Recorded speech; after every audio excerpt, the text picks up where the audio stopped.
આજે આપણે દેશી લીલા ચણા આવે છે ચીંચરા એનું શાક બનાવીશું આખા ચણાનું અને એ પણ કુકરમાં બનાવીશું ફટાફટથી. પહેલાં મારા વિડીયોને લાઇક કરજો, શેર કરજો તેમજ મારી ચેનલને સબસ્ક્રાઈબ કરવાનું ના ભૂલતા. આ શિયાળો છે તો લીલા ચણાનું શાક તો બધાના ઘરમાં બનતું જ હોય છે, પણ આવી રીતે બનાવશો કુકરમાં તો ફટાફટથી બની જશે અને સ્વાદમાં પણ એકદમ સરસ લાગશે. તો સૌ પહેલાં આપણે લીલા ચણા લેવાના છે, સૂકા મરચાં લેવાના છે, તમાલપત્ર લેવાના છે, બાદિયા લેવાના છે, આદુ લસણની પેસ્ટ છે, લીલા મરચાં અને કાશ્મીરી મરચું આવે છે એની પેસ્ટ છે, ડુંગળી છે અને ટામેટાં છે. આમાં હવે આપણે બીજા કોઈ મસાલા નથી લેવાના, બસ આપણે તમાલપત્ર અને પછી બાદિયા, સૂકું મરચું એટલા જ આપણે વઘાર કરવામાં લેવાના છે. અને પછી વઘાર થઈ ગયા પછી આપણે એમાં ડુંગળી એડ કરીશું,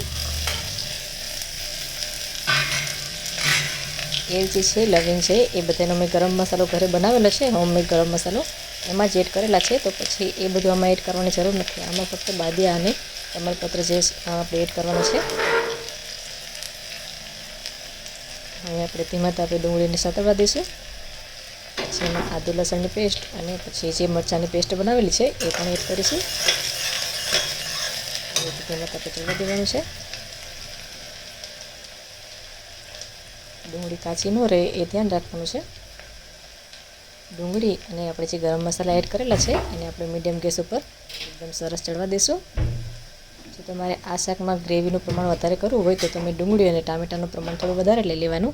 તો તમારે જે અત્યારે મેં શાક બનાવેલું છે એના કરતાં પણ ગ્રેવી વધારે બની જશે. એકવાર આવી રીતે હું જે બનાવું છું એ ટ્રાય કરીને જોજો, ફટાફટથી કુકરમાં બની જશે અને ટેસ્ટ પણ એકદમ સરસ આવશે. જે બાદિયા છે એ અને તમાલપત્ર જ આપણે ઉપરથી એડ કરવાનું છે, બાકી તો ગરમ મસાલા જે આપણે મેં હોમમેડ બનાવેલા છે એનો જ આપણે ઉપયોગ કરવાનો છે. હવે આ બધું ધીમે ધીમે ચડી જાય પછી એમાં આપણે થોડી હિંગ એડ કરીશું.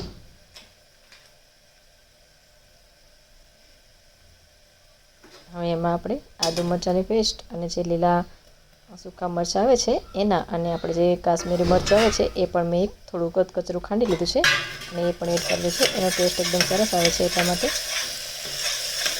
અને આ બધું જ ધીમા તાપે ફેરવી લઈશું આપણે.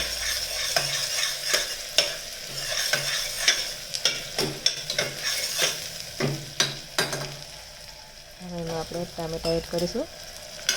અત્યારે જો આપણે ગ્રેવી વધારે કરવાની હોય તો ટામેટાં અને ડુંગળીનું પ્રમાણ વધારે કરી દેવાનું છે. તો તમારે મીડિયમ ગ્રેવી રાખવાની હોય તો મેં અત્યારે લીધું છે 2 ટામેટાં નાના લીધા છે અને 2 થી 3 ડુંગળી લીધી છે, એટલી જ લેવાની છે. પછી એમાં મીઠું અને ધાણા જીરું એડ કરી દઈશું, હળદર એડ કરીશું. આ બધા જ મસાલાને આપણે ધીમા તાપે ચડવા દઈશું.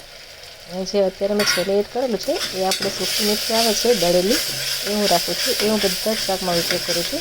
એ આપણે હિંગ નાખી એનાથી ચોથા ભાગનું જ આપણે મેથી નાખવાની છે. એનાથી કોઈ કડવો ટેસ્ટ નહીં આવે પણ સ્વાદ બહુ સરસ આવશે એટલા માટે. હવે આ જે અત્યારે જે બતાવું છું હું તમને ગરમ મસાલો છે એ મેં હોમમેડ ઘરે જ બનાવેલો છે, એ આપણે એડ કરીશું અને બધું ચડવા દેવાનું છે. જો આપણી પાસે હોમમેડ ગરમ મસાલો ન હોય તો પછી આપણે બાદશાહનો મસાલો આવે છે એ પણ કોઈ પણ બ્રાન્ડનો તમે લઈ શકો છો. હવે આપણે લાસ્ટમાં છેલ્લે લાલ મરચું એડ કરવાનું છે, કેમ કે છેલ્લે આપણે એડ કરવાથી જે મસાલા ચડી જશે અને જો એ વખતમાં જ આપણે લાલ મરચું પાવડર એડ કરીશું તો લાલ મરચું પાવડરનો સેજ આમ બળેલો સ્વાદ આવશે. અને હવે તરત જ આપણે એમાં લીલા ચણા એડ કરી દેવાના છે અને બધું જ આપણે ચેડી દેવાનું છે. ધીમો તાપ જ રાખવાનો છે અત્યારે. હવે ધીમો તાપ કરી અને પછી જેટલા બધા જ મસાલા ચણા આપણે એડ કરેલા છે બધું ધીમા તાપે એકદમ સરસ ચડી જાય ત્યાં સુધી હલાવવાનું છે. ચોટી ન જાય એ ખાસ ધ્યાન રાખવાનું છે, પછી બળવું ન જોઈએ.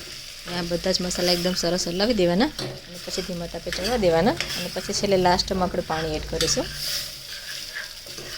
આવી રીતે બધું જ મસાલા અને જે ચણા એડ કરેલા છે બધું સરસ એકદમ મિક્સ કરવાનું છે. ધીમે ધીમે હલાવતું જવાનું, નીચે બળી ન જાય એ ખાસ ધ્યાન રાખવાનું છે.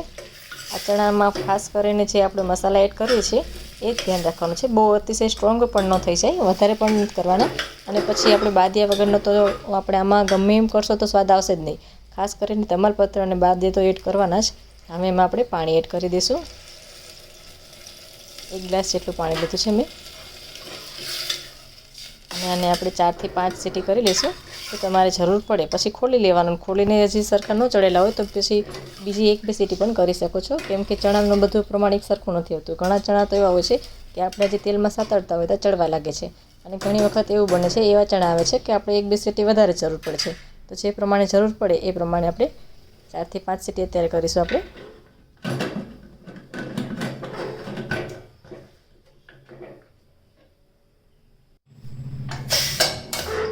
બનીને તૈયાર થઈ ગયું છે, તમે જોઈ શકો છો।